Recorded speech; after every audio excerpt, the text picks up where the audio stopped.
Good evening, everyone.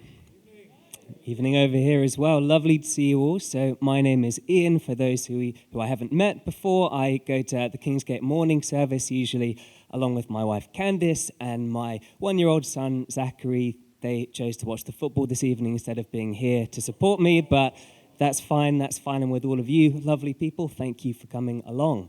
So who's excited for Christmas?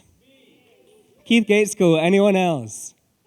A few people excited for Christmas. So just for a moment, turn to your neighbor, someone next to you, a few people, and just share one thing you're anticipating about Christmas this year.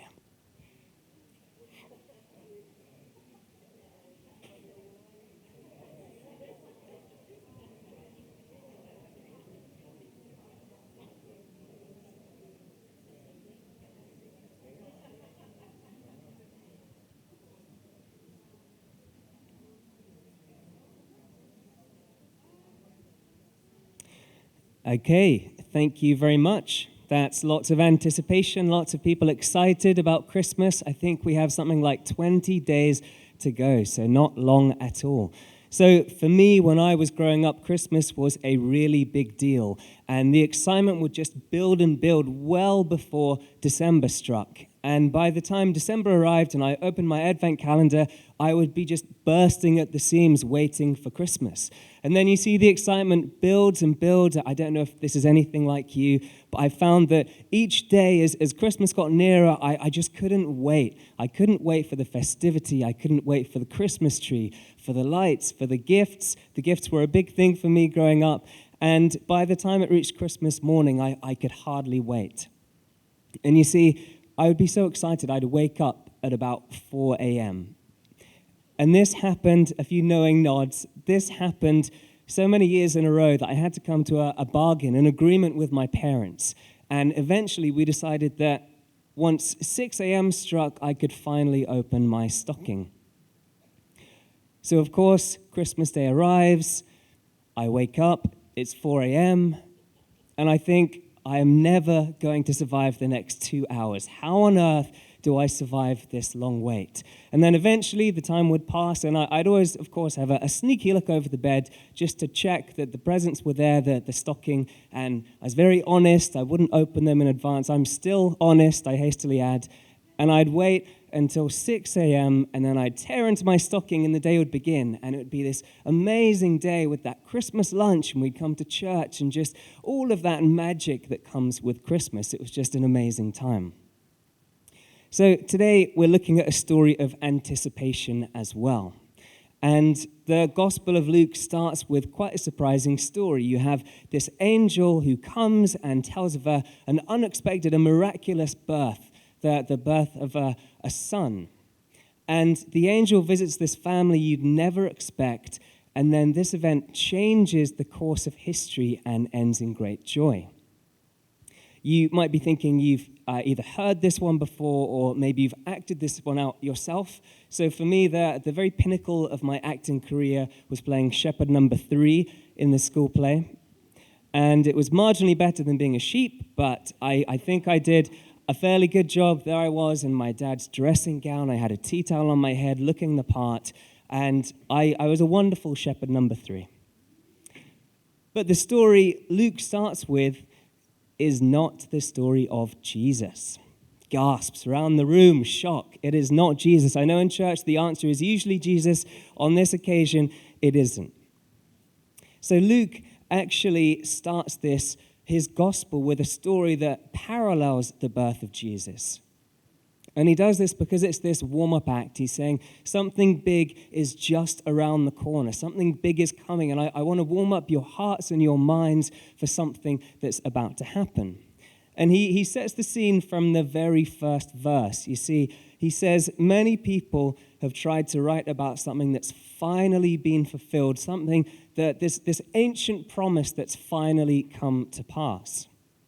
And then as we go through the story, we see that Luke drops in all kinds of hints and clues along the way that something bigger is about to happen than just a child being born. So today we'll be looking at the story of Zechariah. And the first clue that Luke gives us is actually the name. Now, naming is really important. I don't know if you've ever had the challenge of naming a pet. So for me and my siblings, we had a few pets growing up, and my parents started us off on stick insect. Now, that's probably the humblest of all pets. For a while, I thought they'd start us with a stick, but eventually it did move, and from there we graduated to a hamster and then a pair of rabbits. And the hamster was called Fluffy for fairly obvious reasons, and then the rabbits, we had a pair of black rabbits called Midnight and Sparky. And there was something really special for us in naming these pets, and these names reflected something of the character of these animals. And then, of course, when it comes to humans, names mean so much more. And the name Zechariah actually means God remembers. And so within the first few verses, we get these two big clues that something big is going on. And it's that God has remembered something from long ago, and it has finally been fulfilled. So our main character, Zechariah, was a priest, and we're told in Luke 1, verse 7, that he and his wife Elizabeth are childless. They're unable to conceive, and also that they're very old. And this would have jumped out to Jewish audiences 2,000 years ago for a couple of different reasons. There were lots of different stories throughout the history of Israel of people unable to conceive, and then God miraculously stepping in and babies being born. And this happens again and again and again throughout the history of this people. So one example is Rachel and Jacob, who's renamed is renamed Israel, and his 12 sons become the 12 tribes of Israel. And what happens with this story is it invokes something deep within the people. And it's this, that God blesses and delivers individual families, and as he does that, he blesses and delivers his entire people as well. These are God's people. They are a people of his promises. So this is what's ringing in the ears of the people who hear this story. And they're wondering, is Zechariah going to be next in line in this narrative that stretches throughout history that says God is present among his people and he is turning barrenness into new life? And then we see Luke cranking it up a notch again. He says they're both very old, and with that phrase, it brings to mind Abraham and Sarah, who were in their 90s by the time that they actually conceived. And what's special about their example, apart from the fact they're in their 90s, is that the promise that God made to Abraham, and it was to bless the entire world. So this goes beyond just Israel. So Luke is setting up this context just beneath the surface of the story that we're looking at, and he's saying a few things. He's saying that God is remembering and fulfilling a promise from long ago, that he will deliver his people and he will bless the entire world as well. So let's get into the meat of the story. Zechariah is a priest, and he's chosen to go into the temple to burn incense to the Lord. And I haven't worked out the time of year, so give me a bit of creative freedom here, but I think it was probably fairly hot. It's in Israel, and I don't know about you, but sometimes I find it easier to bring the Bible to life when I pause and I think about this being a real person in a real place in a real time.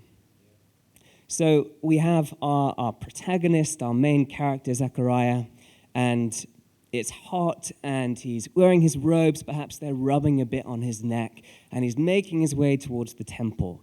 And the crowds are gathering. There's a real buzz in the air. It's noisy. It's dusty underfoot as well. And it's loud. There are animals and birds squawking there for sacrifices. And Zechariah, he's an old man, remember. He's probably a bit weary, maybe walking with a bit of a limp. He's done this journey many times before. And so he makes his way. He goes to the temple, and he comes from all of that noise, and he goes into the quiet of the temple. And he goes to be still. And he lights the incense, and that smoky, sweet smell drifts up, drifts into the air. and maybe he shuts his eyes just to reflect, to think about being in the presence of God. And then when he opens his eyes, there's an angel there, and he is absolutely terrified.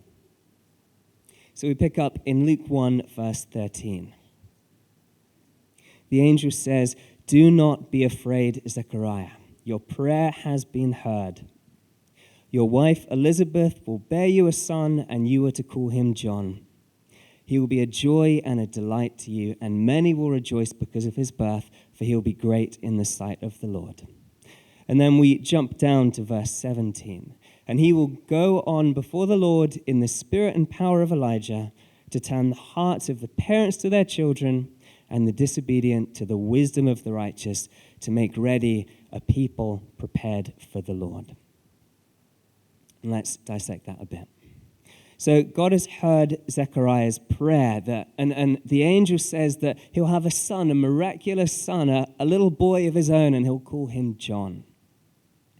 And Zechariah, as we've talked about, is an old man. And so you can imagine him praying on his knees over the long years through the decades, just desperate for a child. And then that hope beginning to fade as he and his wife get older and older. And then maybe it's just the occasional arrow prayer at this stage, just somehow, maybe one day I'll have a child. And this was significant because in ancient times, they believed that the life of the father continued in the life of the son as well. So this is significant personally. And then the angel goes and says, "Your son will make ready a people prepared for the Lord." And here he's actually quoting promises from hundreds of years earlier from the books of Isaiah and Malachi that speak of God sending someone to get the people ready for God himself returning, and not just returning, but redeeming his people. And this was huge. This promise of God returning is woven throughout the history of the Jewish people. This is core for who they are as a people. And it was everything they hoped for, because when God returned again, he would defeat their enemies and their oppressors, and he would live with his people forever. And so Zechariah would have known these promises inside out, and he would have prayed them throughout his entire life, both for a child and then for his people to be set free when God returned. And this wasn't just theory. Israel was under Roman rule for about 100 years by this point. So Zechariah's entire life and his father's life and some of his grandfather's life was with Roman soldiers marching around the streets in power, in control. So this is significant, that Zechariah will miraculously have a son, and his son will be the one to prepare the way for God to return and to set his people free. And how does Zechariah respond? He says, "How can I be sure of this? I'm so old, my wife is so old, this is just impossible to believe." And he gets a sign, but unfortunately for him, it's probably not the one he would have wanted. And he's made silent for 9 months until the child is actually born. And I've been trying to think a bit about what this might have been like. And the first person that I actually thought of when I was thinking about this was Elizabeth, his wife. And she doesn't get much airtime, much attention in this story, but I think she deserves a ton of credit. So she's the one who's pregnant. She's the one who goes through all of the discomfort that entails and does at a fairly ripe age. And then in addition to that, she lives with a husband who can't speak for 9 months. And I just try and imagine the conversation or the lack of it at the dinner table. There's no, "Can you pass the olives?" It's just a moody old man pointing for 9 months in silence. So I really think Elizabeth deserves a lot more credit than she gets. And then for Zechariah himself, there would have been disbelief. Did that really happen? And then he sees these little signs that, yes, it did happen. He sees his wife growing day by day. He sees her continuing to grow. And he'll also see the Roman soldiers walking around, and he'll think, how on earth is this going to happen? But he'll be nurturing that hope in his heart. He'll see it growing day by day. And I read a few commentators as I was preparing for today, and they talk about this silence being a punishment. But for me, there's something that's a beautiful invitation for Zechariah to stop and to dwell on what he's heard, to just stop and listen and see what God is doing, what the implications are of what God is doing. And then, as a very quick side note, I think silence can still be profound for us today. And when we take the time to step out of the noise and the busyness and the activity, and we put our phones away and we turn our screens off, then there's space for God to speak, for us to listen. And in that act, it's a mini rebellion against the culture that tells us that everything is about us, about our individual preferences and choices. And because of time, I will jump over the next bit, but just to very quickly flag, Luke does some very clever things in this chapter. In Luke 1, he parallels these two stories of Jesus being born and John being born. And I think he does this to say that there's continuity in what's happening, that God is doing what he's always done throughout history, which is to act decisively and to do so for his people. And then there are some differences too, and I think Luke again is saying that God is doing something new, and this is going to change history forever. So after 9 long months, Zechariah's son, John, is finally born. Elizabeth, his wife, names the boy John, just as the angel said. And when the neighbors and the others get the writing tablet, they go to Zechariah and ask what the boy's name is going to be. And again, he says John. And in that moment, he can suddenly speak. And I love this response. So I would probably say something like, it's about time. 9 months is a very long time to be quiet. But there's no grumbling. And the second Zechariah can speak, he praises God. And it's this lovely response that even in the midst of God's great rescue plan for all of humanity, he cares about ordinary people, and that God's plan takes place in the midst of belief and unbelief. And this isn't a story so much about Zechariah's faith, but about God's faithfulness.